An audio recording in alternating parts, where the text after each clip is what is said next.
मित्रों, मैं Pandit Krishna Pandey, astrologer and vastu consultant. Gita हमको क्या सिखाती है? रामायण हमको प्रेम से रहने को शिक्षा देता है। अब जो है गीता में बहुत सी बातें ऐसी लिख दी हैं, बहुत से उपदेश ऐसे हैं कि उनका भी जो है समय समय पर आपको पालन करना चाहिए। जैसे गुरु की हमेशा बातों को मानना चाहिए। गुरु आपका हमेशा अच्छा ही सोचेगा। मार्ग दिशा देने वाला गुरु ही है। यदि आप गुरु के सानिध्य में रहेंगे तो आपकी बुद्धि का विकास स्वतः हो जाएगा। आपको ज़्यादा मेहनत नहीं करनी पड़ेगी। ठीक इसी प्रकार रामायण हमको प्रेम से रहना सिखाती है। अब रामायण में बहुत सी चीजें हैं, जैसे ऐसी चौपाई एक रावण ने मंदोदरी से कहा कि ऐसा है कि मैं सीता को किसी भी हालत में रामचंद्र जी को नहीं लौटाऊंगा। मंदोदरी ने बहुत कहा उससे, आप सीता जी माता को लौटा दीजिए। प्यार से, प्रेम से, क्षमा मांगते हुए उसने उनकी बात नहीं सुनी।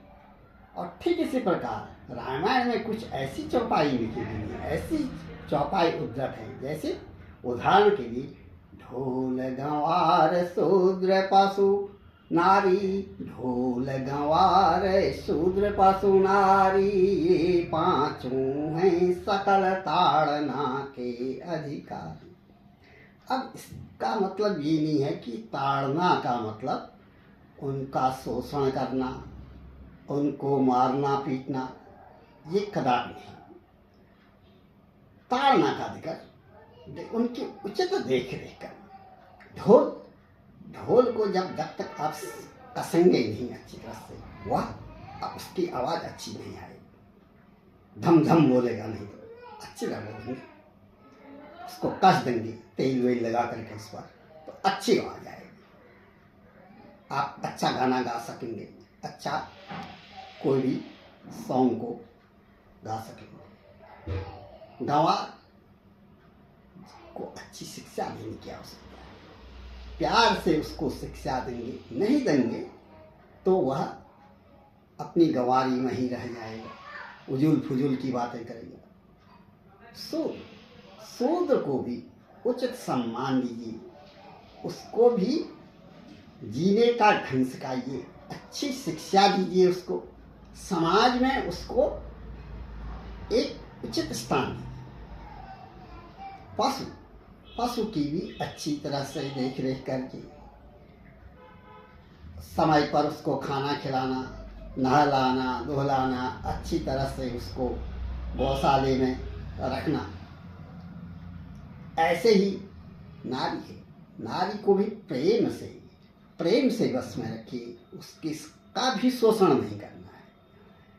ऐसे ही ठीक इसी प्रकार से आपके सुंदर कांड में चौपाइयाँ हैं। यदि आपको सुंदर कांड पढ़ने का या रामायण पढ़ने का पूरा समय नहीं मिल पा रहा है तो आप इस चौपाई को बोलिए, डेली 11 बार बोल लीजिए, आपको रामायण पढ़ने का पूरा फल प्राप्त होगा। चौपाई क्या है? दीन दयालु बिरदु संभारी, हरहु नाथ मम संकट भारी। दीन दयालु बिरदु संभारी, हरहु नाथ मम संकट भारी। इसी प्रकार अन्य भी चौपाइयाँ हैं, उनको बोलिए। जैसे गरल सुधारी पुकर अमिताई, गोपद सिंधु अनल सितलाई, मंगल भवन अमंगल हारी, दरबहु सुदशरथ अजीर बिहारी। सुनसिय सत्य आशीष हमारी, पूजी मन कामना तुम्हारी। लिंग थापि विधिवत करी पूजा, शिव समान प्रिय मोहि न दूजा। रामायण हमको प्यार से रहना सिखाती है। जैसे प्यार से रामचंद्र जी अपने भाइयों को रखते थे, सीता को रखा उन्होंने। इसी प्रकार परिवार में हम 4 भाई हैं, 5 भाई हैं, सब प्रेम पूर्वक रहें, सब एक दूसरे का आदर व सम्मान करें। भगवान हनुमान जी तो भक्त हैं, उन्होंने रामचंद्र के चरणों की सेवा की। उनके लिए सब सीता माँ के समान थी, लक्ष्मण भी भगवान के समान ही थे, भरत शत्रुघ्न आदि जो भी हैं उनका पूरा परिवार, राजा जनक का पूरा परिवार, राजा दशरथ का पूरा परिवार उनके लिए एक परिवार का ही रूप था। परिवार के सदस्य के जैसे ही थे। वह एक दूत की भांति वह काम करते थे, सेवा की भांति करते थे। जब उन्होंने रामचंद्र जी ने उनको एक बार वरदान दिया, हो तात बलशील निधाना, उन्होंने कहा कि आपका बल जो है शीतलता देने वाला हो, किसी को नुकसान पहुंचाने वाला न हो। हो तात बलशील निधान, हे तात, हनुमान जी से कहा आपका बल ऐसा हो जो दूसरों को शीतलता प्रदान करे। अजर अमर गुण निधि सुत हो हूँ, जैसे अजर अमर गुण निधि सुत हो। ये रामचंद्र जी ने उनको वरदान दे डाले। उन्होंने कहा मुझे ऐसा वरदान दीजिए, मेरा बल ऐसा हो कि दूसरों को नुकसान पहुंचाने वाला न हो।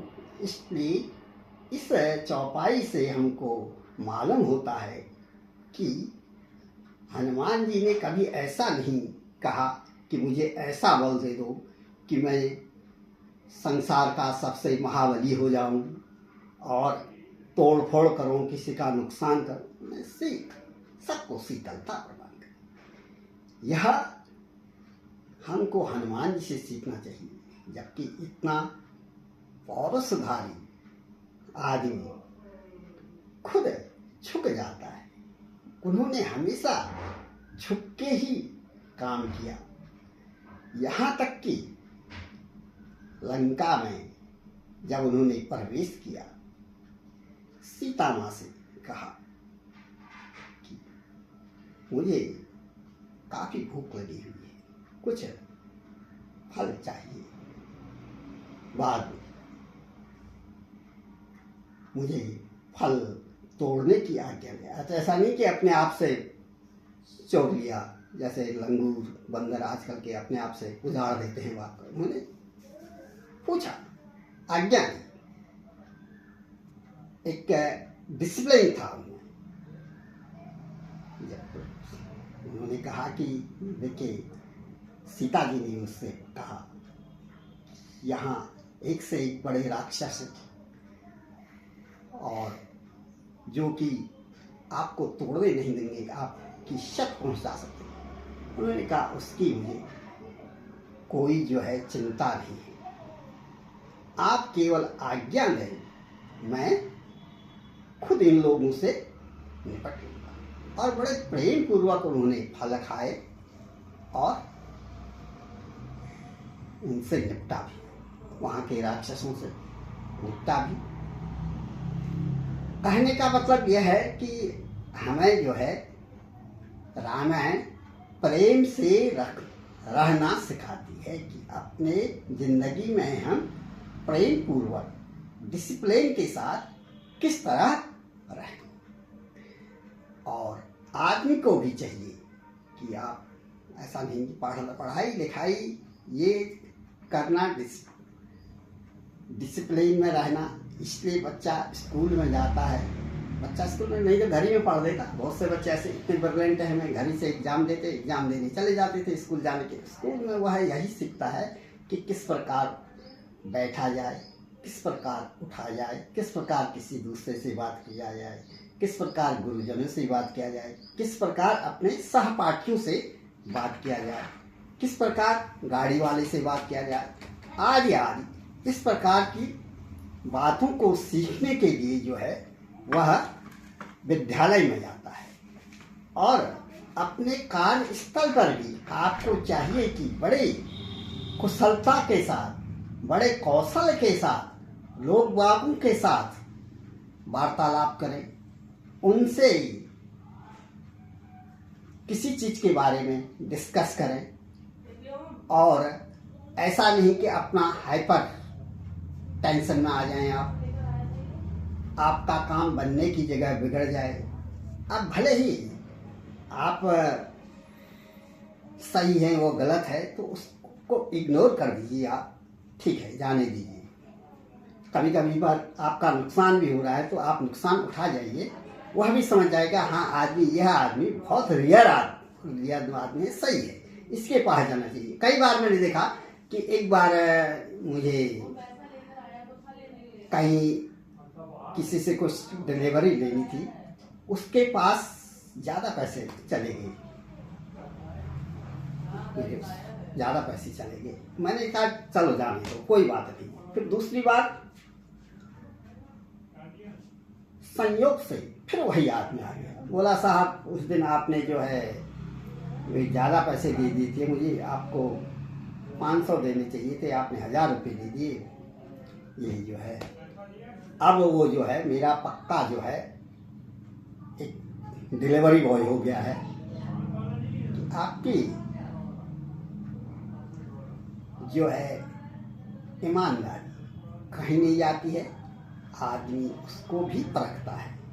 इसलिए आप कोशिश कीजिए कि आप अपने कार्यस्थल में जहाँ भी हैं, चाहे बिजनेस कर रहे हैं, चाहे आप नौकरी कर रहे हैं, चाहे कोई भी डील कर रहे हैं किसी के साथ, बड़े प्यार से प्रेम पूर्वक बोलिए उससे, ताकि वह जिंदगी भर आपको याद करे कि कोई शख्स हमको ऐसा मिला था। हमेशा मरने दम तक याद करें। ऐसा नहीं कि उल्टी सुल्टी बातें करके उसकी क्रिटिसाइज करके आप, बहुत से लोग सोचते होंगे मैंने तो उसकी क्रिटिसाइज कर दी, मैंने तो ऐसा कह दिया, ऐसा कह दिया। वो अपने लिए उसने बीज बोया, वह जो बीज बोएगा उसको ही काटेगा। जय माँ बाप।